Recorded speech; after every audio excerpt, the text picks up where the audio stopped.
자, 우리 사람이 살아가는 이유가 단지 먹고 살기 위해서만은 아닐 것입니다. 먹고 사는 문제, 이것이 우리가 살아가는 최종적인 본질적인 목표는 될 수가 없지요. 자, 그럼에도 불구하고 이제 오늘이 6월 23일이지요. 한 해 절반 이제 우리가 살아왔는데요.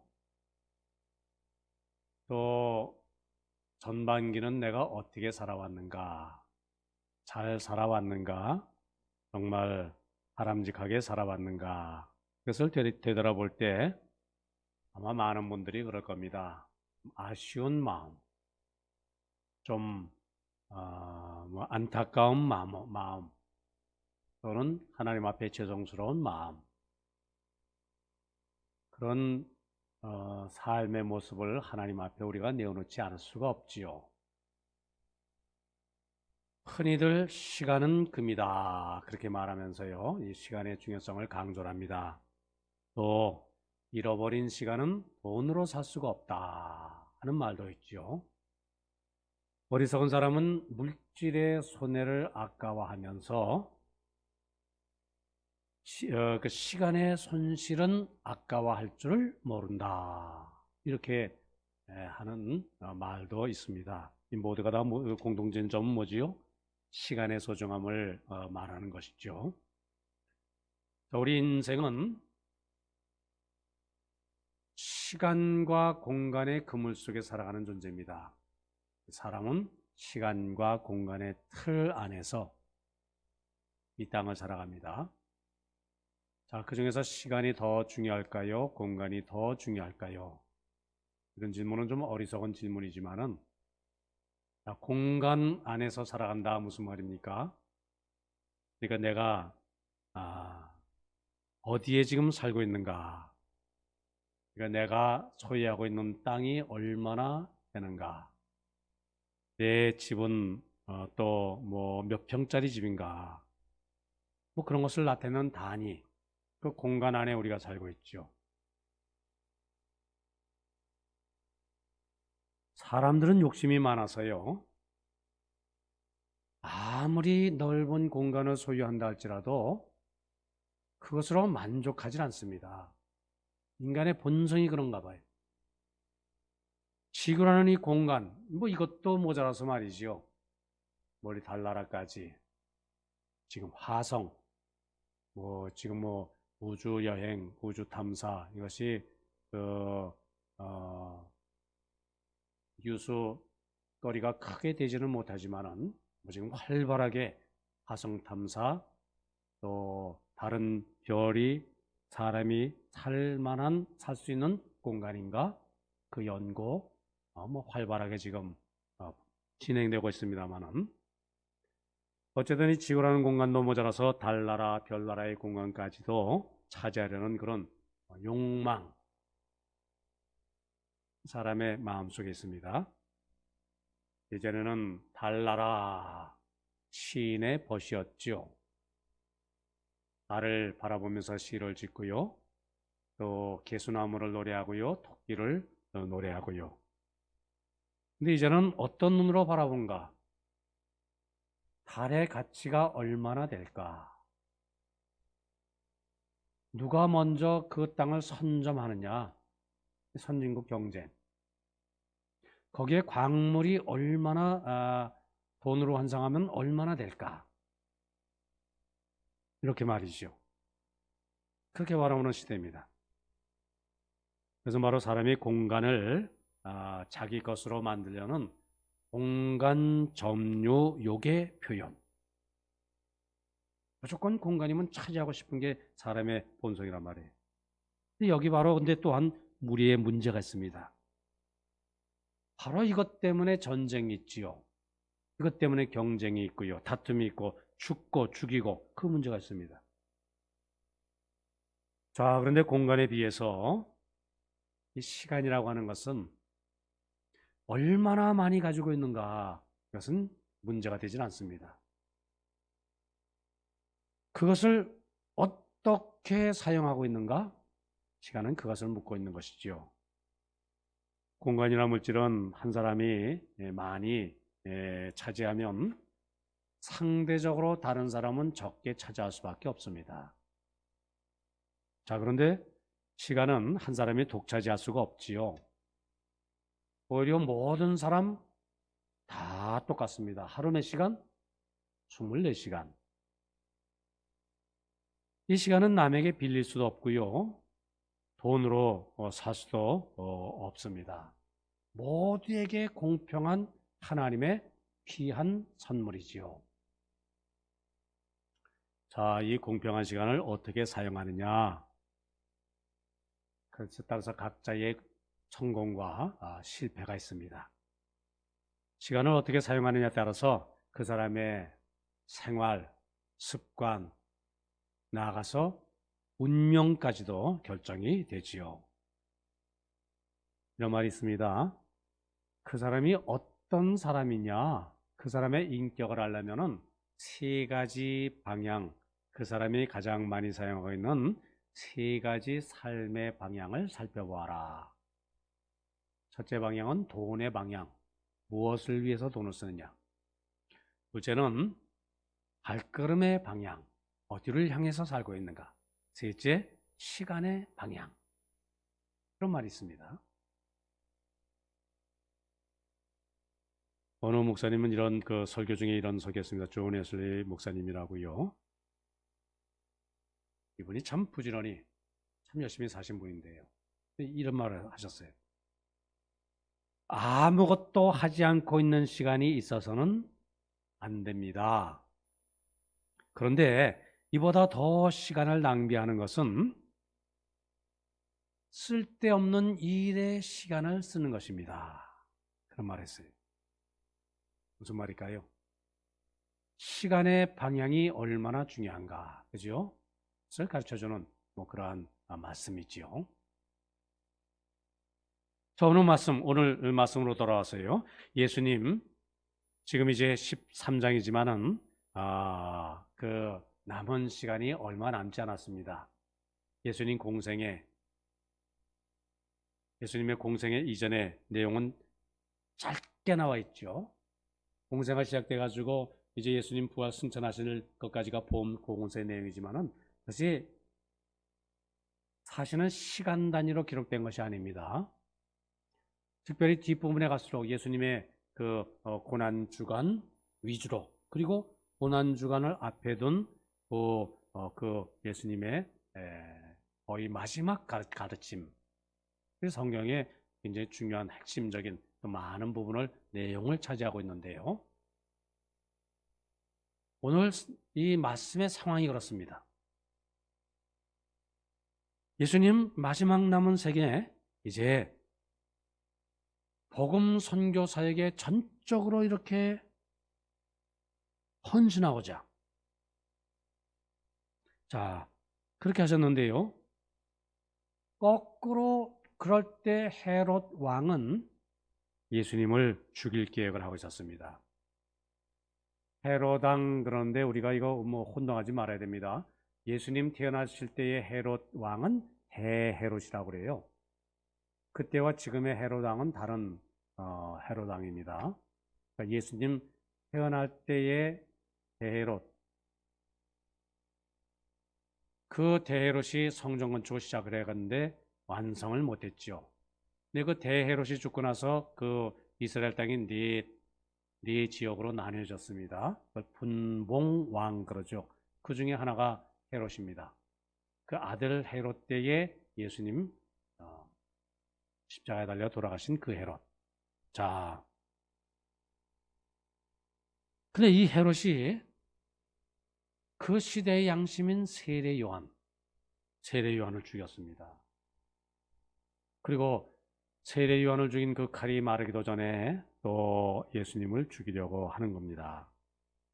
지금 그 잔인한 계획이 바리새인들에 의해서 이제 예수님께 전해졌지요. 그 얘기가, 그 말씀이 31절 말씀이고요.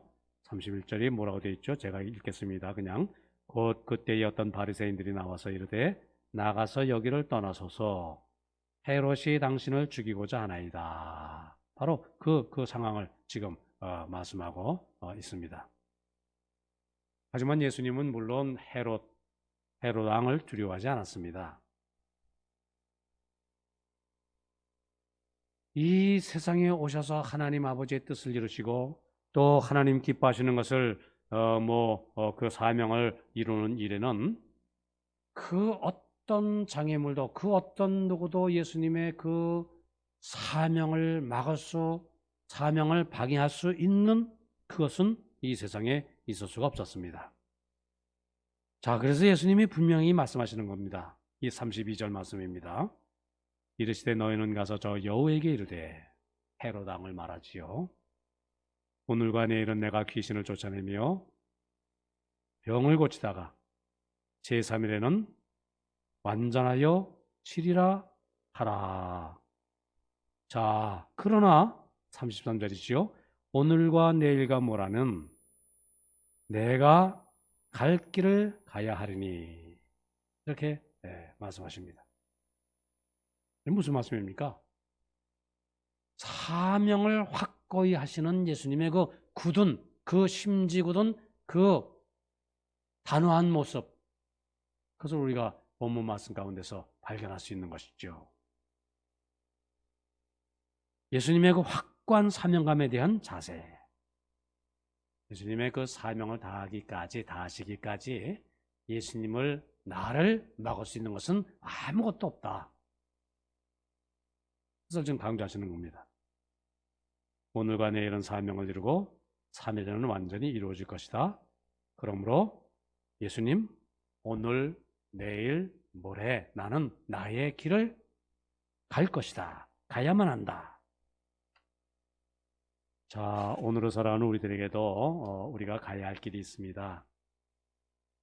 어제, 그니 뭐라고 말합니까? 어제는 이미 지나간 시간이지요. 그건 이미 지나갔습니다. 내가 어떻게 할 수가 없어요. 내 것이 아니에요. 내일 또는 미래, 뭐죠? 아직 오지 않은 시간입니다. 역시 그것이 그것도 내 것이 아닙니다. 단지 나의 시간은 뭐예요? 지금, 현재, 오늘이라는 시간이지요. 그것마저도 순식간에 이렇게 지나갔지요. 자, 오늘 우리가 주님을 위해서 일할 기회. 그러므로 우리가 어떻게 하나님이 나에게 허락하신 이 복된 이 귀한 시간, 이것을 얼마나 가치 있게, 얼마나 의미 있게, 얼마나 충성되게 그 시간을 내가 써야 할 것인가. 그래서 늘 우리가 그러한 물음을 물으면서 이렇게 바르게 성실하게 알차게 살기 위해서 힘쓰는 그런 신앙인들 우리 모두 되어야 할 줄 믿습니다. 자, 그러면 나에게 주어진 이 오늘이라는 이 시간 어떻게 해야 잘 사용할 수 있을까? 그러니까 우리 시간 관리를 어떤 원칙으로 해야 되는가? 그 질문이기도 하죠. 첫 번째, 나의 소명이 무엇인가? 이걸 좀 분명해야 됩니다. 존 웨슬리 목사님 뭐라고 그랬어요? 말하자면 시간을 멍 때리기로 보내는 것, 어리석다고 그러지요. 근데 그보다 더 어리석은 것은 뭐라고요? 시간을 잘못 사용하고 있는 것, 더 어리석다. 그러면은 시간의 방향을 제대로 잡고 살아가는 것, 그것은 뭘까요, 그러면? 그것은 바로 하나님이 나를 이 세상에 보내셨을 때 나를 통해서 이루고자 하신 하나님의 뜻이 무엇일까? 그게 사명입니다. 사명을 확인하는 일, 사명을 분명히 하는 일, 그래서 그 사명에 내 자신을 쏟아부으며 살아가는 일, 시간을 알차게 사용하는 길이라 하는 그러한 말씀이지요.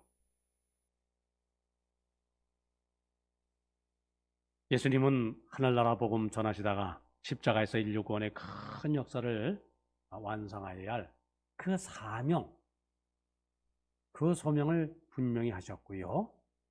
십자가 지시기 전에 그 사명을 몇 번 되풀이해서 말씀하셨고요. 그리고 그 길을 걸어가셨습니다. 자, 사도 바울 고린도전서 9장 23절 말씀 보면은 내가 복음을 위하여 이 모든 일을 행하노니, 무슨 얘기죠? 자기의 사명은 복음을 전하는 것이다, 그 말씀입니다. 소명을 분명히 하고 나를 그 사명에 내 자신을 쏟는 길, 참 귀하고 바르게 사는 복된 길이지요.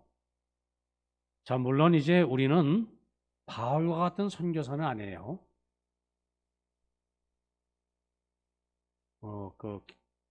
우리 기독공보 교단신문에 이번 주 일자가 아닌가 싶은데 기독공보요, 어느 분이 아주 좋은 글을 썼더라고요. 선교사라는 단어가 너무 오용이 된다는 거예요. 특별히 어느 방송국에서는 1만 원 매달 헌금하면은 방송 선교사라 이렇게 말하는데, 그렇게 되면은 이 선교사라는 단어가 너무 가벼워진다는 것이지요. 선교는 그렇게 가벼운 것이 아니다. 선교에 대해서 얼마나 공부했고 얼마나 알고 얼마나 헌신하며 정말 선교의 그 무거움을 과연 방송 선교 헌금한다고 그것을 알까? 선교사라는 단어에 대해서 조금 더 우리가 깊이를 가지고 무겁게 그 단어를 대해야, 그래야 복음이 더욱 의미 있게 확장해야 된다, 뭐 그런 글을 쓰셨어요. 자, 우리는 사도 바울 같은 선교사는 아니에요. 하지만은 우리 역시 하나님으로부터 나 나름대로의 어떤 소명, 사명을 받았다. 사명자다, 소명자다. 그것은 뭐 분명한 사실이지요. 홍나는 별 대수롭지 않은 평범한 삶을 산다고 해서요, 예를 들자면은 내가 다른 것보다 가정 일에만 이렇게 매어 달려 있는 가정 주부라고 해서요, 그래서 소명이 없다 이렇게 생각해서는 안 된다는 것이지요. 그렇다고 한다면 하나님의 말씀을 크게 오해하는 것이지요. 주부로서의 나의 사명, 그죠? 우리 가정을 작은 천국으로 세워나가는 그 일에 하나님께서 내가 적합하다고 여기셔서 나에게 우리 가정을 허락해 주셨는데, 자, 내가 우리 가정 어떻게 세워나갈까? 이건 사명자입니다. 그죠? 이렇게 우리 각자에게는 하나님이 주신 소명, 사명이 있습니다. 소명 한마디로 말하자면은 어떻게 내가 살아야 하나님의 영광을 드러내며 살 수 있을까? 그 삶의 자세겠지요. 자, 근데 이 말도 좀 추상적이 돼서 얼른 가슴에 와 닿지 않을 수 있어요. 하나님의 영광을 위하여. 자, 이렇게 하면 좀 더 구체적일지 모르겠어요. 과연 오늘 나는 내 삶의 자리에서, 그러니까 내가 살아가는 이 현장에서 구체적으로 좀 어떻게 행함으로, 어떻게 삶으로, 어떻게 하나님의 기쁨이 되는 삶을 살 수가 있겠는가? 그러한 자세로 살기 위해서 늘 우리 자신을 되돌아보는 것, 그것이 소명을 확인하는 삶이 되겠죠. 자, 우리 성도님 한 분 한 분은 과연 어떤 소명을 받았습니까? 말씀드렸습니다. 특별한 선교사님만 사명받은 것 아니지요. 교회를 세워나가는 것 장로님만 직분자로 세움받은 것 아니지요. 우리 모두는 사명자다, 소명을 받았다. 하나님이 나에게 주신 궁극적인 삶의 목적이 무엇일까? 이것 우리가 좀 분명히 좀 해야 되고요. 이 소명이 분명하지 않은 사람은 시간을 낭비하기 쉽습니다. 무슨 일을 내가 감당하든지, 지금 내가 힘쓸 일이 무엇이든지, 자, 그 일을 통해서 어떻게 내가 하나님 기쁨이 될 수가 있겠는가? 그것을 늘 이렇게 마음 쓰면서 늘 분별하면서 우리가 살지 않으면은 한 번밖에 주어지지 않은 우리 인생 허무하게 거품처럼 그렇게 날려버릴 수도 있습니다. 우리가 이렇게 소명을 좀 찾고 발견하고 그것을 위해서 열심히 사는, 열심히 뛰는 그러한 사람이 시간을 요긴하게 사용하는 사람이 될 줄 믿습니다. 둘째, 자기 분수를 알아야 한다. 사도 바울은 자기 능력, 주어진 시간의 그 한계점을 인정하고 자기 분수를 넘는 일에 시간을 낭비하지 않았습니다.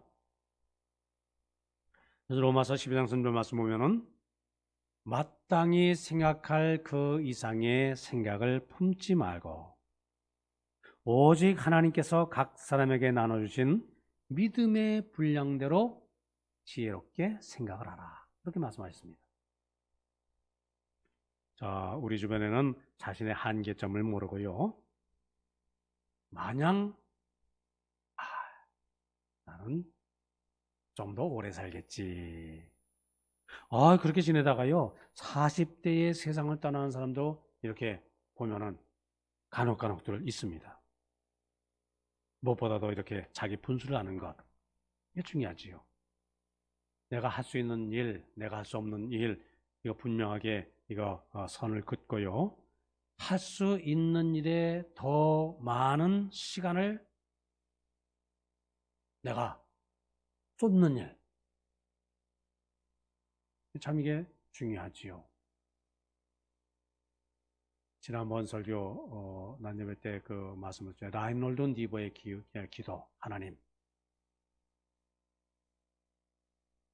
나에게 내가 하신 일을 잘 감당할 수 있는 힘과 능력과 지혜를 허락해 주시옵소서. 열심을 주시옵소서. 그리고 내가 할 수 없는 일은 깨끗이 그것을 내려놓을 수 있는, 포기할 수 있는 마음의 냉정함을 허락해 주시옵소서. 세 번째 기도는 뭐죠? 그리고 이 두 가지 앞의 것과 뒤의 것을 잘 구분할 수 있는 분별력을 나에게 허락해 주시옵소서. 아주 중요한 그런 또 아름다운 또 귀한 그런 기도 이렇게 우리에게 가르쳐 주셨는데요. 나의 분수를, 그러니까 나에게 주어진 시간을 내가 어떻게 정말 잘 사용할까? 우리가 분수를 알아서 내가 할 수 있는 것, 내가 해서 좀 효과를 볼 수 있는 것, 내가 열심히 기울여서 이렇게 열매를 거둬들일 수 있는 일, 그것에 힘쓰는 우리들. 셋째, 우선순위를 분명히 해야 한다. 나에게서 내가 가장 중요한 게 뭔가, 먼저 해야 할 일이 무엇인가, 덜 중요한 것을 앞세우다가요, 더 중요한 것을 놓쳐버리는 잘못을 범할 때가 많아요. 그래서 한정된 시간 잘 좀 선용을 해야 돼요. 정말 내가 이제는 공부 좀 열심히 좀 해야 되겠다. 내가 시간을 이렇게 허비할 순 없지. 모처럼 마음 다짐합니다. 책상에 앉았습니다. 그 서랍을 열어보니까 그냥 서랍이 그냥 엉망진창이에요. 연필들, 종이들, 여러 가지, 그냥 물건들 잡답니다. 자, 우선 깨끗이 좀 정리를 좀 하고, 그리고 공부를 좀 해야 되겠다. 서랍 정리를 열심히 합니다. 몇 시간 정리하다 보니까 피곤해요. 오늘은 서랍 정리 여기까지 했으니까 공부하는 거는 내일부터 하자. 사실 그런 경우가 얼마나 많았습니까? 그죠? 중요한 건 뭐죠? 공부가 우선이고요. 서랍 정리는 그것의 보조수단인데 그것이 이렇게 바뀌는 경우가 흔히 종종 우리 살다 보면 있을 수가 있지요. 삶의 우선순위. 성경은 세월을 아끼라 때가 악하니라. 이게 무슨 말일까요? 세월을 아끼라. 어떻게 하는 세월을 아끼는 겁니까? 나에게 주어진 시간이 얼마 남지 않았다. 그러면 내가 무엇에 전념을 할 것인가? 어떤 일에 힘쓸 것인가? 그것을 잘 분별하라. 그 얘기겠죠. 그죠? 그래서 우선순위, 먼저 내가 힘써야 될 것, 그것에 먼저 좀 힘쓰자. 마치 내가 마지막 날을 살아가듯이 오늘을 살아가야 한다. 뭐라 그러지요? 종말론적 시간관. 그죠? 신앙인들의 삶의 자세를 말합니다. 자, 만일 나에게 오늘이라는 하루만 주어졌다면 어떻겠는가? 내가 좀 무엇을 먼저 힘쓰겠는가? 서둘러 힘쓸 일이 무엇일까? 아마 나에게 오늘 내일까지만 이제 내가 살고 이제 하나님께서 나를 부르신다. 이것은 비밀이지요. 모든 사람 아무도 그것 아는 사람 없습니다만은 혹시 그것을 안다고 한다면은 그 하나님의 음성을 내가 들었다고 한다면은 나의 삶의 태도가 아마 달라질 겁니다. 모든 사람들이 갑자기 삶의 우선순위가 바뀔 겁니다. 가치 있는 일을 찾아서 먼저 힘쓸 겁니다. 건강할 때 덜 중요하던 일, 오히려 가장 중요한 일로 다가올 것이고요. 여유 있게 여유만만 그렇게 생각해 오던 일, 오히려 빨리 마감해야 할 그런 일로 다가올 수도 있고요. 아무리 슬픈 일이 있다 할지라도 너무 슬픔 때문에 슬픔에 빠져서 더 중요한 것, 우리가 놓치지를 말아야 합니다. 기쁜 일도 마찬가지겠죠. 아무리 기쁜 일이 있다 할지라도 너무 좋아하다가 더 중요한 것을 놓쳐서도 안 될 것이고요. 우선순위를 바르게 하는 것 참 중요하다. 자, 오늘 내가 나의 갈 길을 가야 하리라. 예수님의 말씀처럼 우리는 나에게 주어진 이 오늘이라는 유일한 시간, 참으로 소명의식을 갖고 내 분수를 지키며 내 삶의 우선순위 이렇게 가치 있고 의미 있게 그래서 살기에 힘써야 할 줄 믿습니다. 자, 우리가 내일은 우리 모두에게 죽음의 날이 될 겁니다. 죄송합니다. 이것을 피할 수 있는 사람은 아무도 없지요. 이 세상에 영원히 살고자 이 세상에 온 사람은 한 사람도 없습니다. 죄송합니다만 우리가 장례 예식, 성도의 위로 중에 이 장례 예식에 함께 우리 참여하는 것 얼마나 정말 큰 위로가 되고요. 참 중요한 그런 우리의 사역인지 모릅니다만은 우리 장례 예식에 참석했습니다. 그러면 우리 모든 성도님들이 함께 기도드리고요, 찬송 부르고요. 그 말씀 많이 하시죠. 찬송이 얼마나 큰 힘과 위로가 되는지 모릅니다. 전에는 입술로만 찬송을 내가 부르고 듣고 그랬는데 그 한 구절 한 구절이 얼마나 마음속에 그렇게 내 마음을 파고드는지 모릅니다. 장례식 진행하는 분들 그런 말씀하시는데요. 자, 성도님들 찬송 부릅니다. 장로님 기도합니다. 목사님 말씀 전합니다. 자, 그런데 세상을 떠난 본인 자신, 그분을 우리가 기억하며 충만하면서 예배를 드리는데 막상 본인 자신은 그 예배를 위해서 아무것도 할 수가 없지요. 왜 그렇습니까? 그게 죽음이지요. 죽은 사람은 어떤 말도 노래도 할 수가 없기 때문입니다.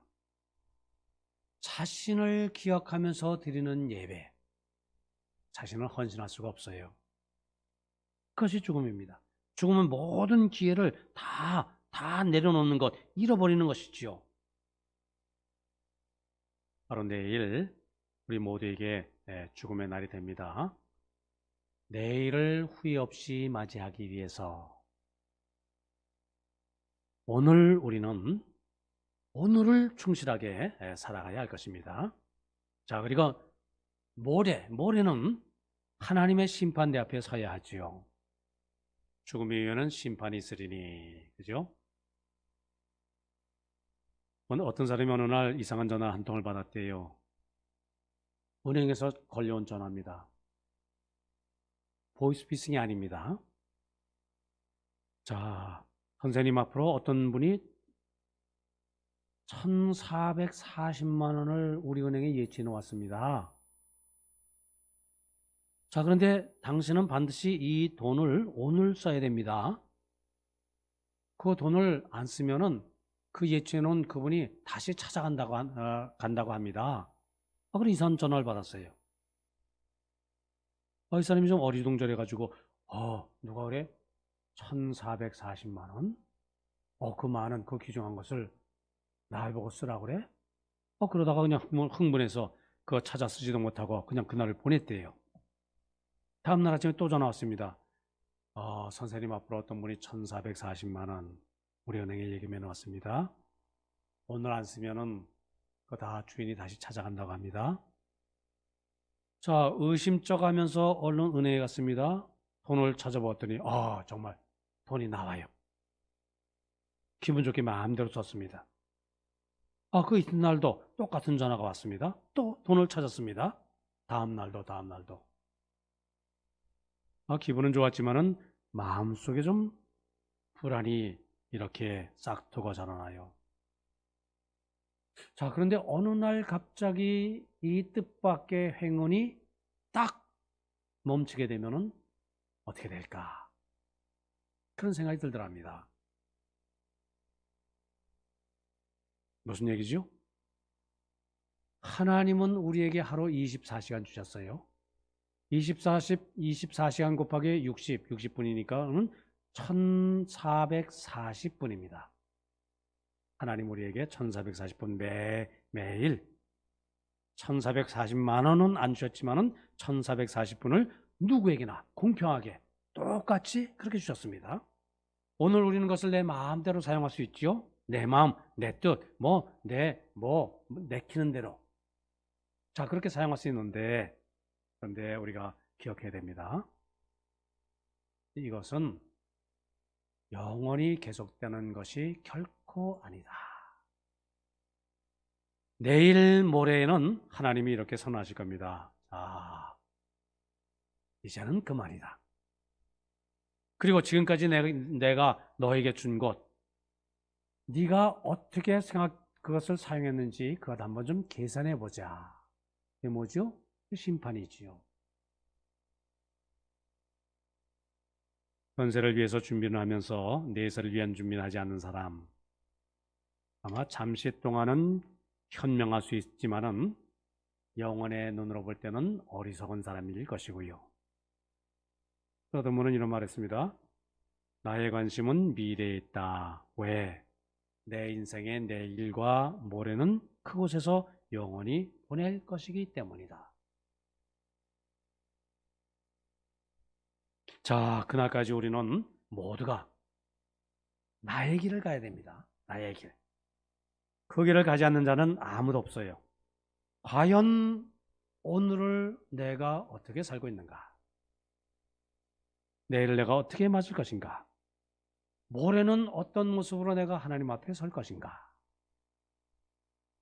오늘과 내일과 모레는 내 길을 가야 하리라. 이 예수님의 말씀처럼 우리에게 주어진 이 축복의 시간들 또는 운명의 날들 우리가 좀 성실하게 살아가서 이제 우리 주님 나에게 주신 이 시간 또 잘 사용할 수 있도록 지혜를 주시옵소서. 내 인생을 바르게 선히 인도해 주시옵소서. 우리 기도하며 찬양하며 이 믿음의 길 달려나가시는 우리 성도님들 다 되시기를 바랍니다.